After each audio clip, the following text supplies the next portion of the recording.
અમારા વિસ્તારની બહુ જ ખરાબ પરિસ્થિતિ છે. આજે મોહરમનો તહેવાર છે.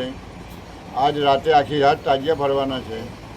9મી તારીખે મોહરમની અને કાલે 10મી છે.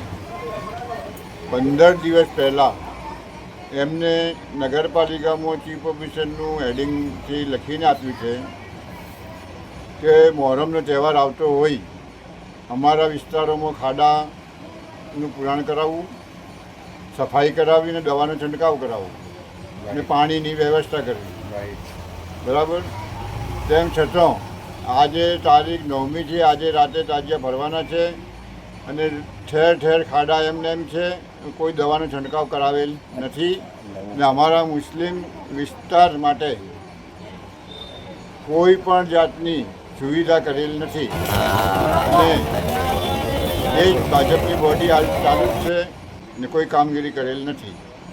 ને હાલ કમાલપુરા મોટો ખાડો પડ્યો છે તેનું પર કોઈ પુરાણ કરવા માટે આવ્યું નથી ને દવાનો છંટકાવ પણ કરેલ નથી.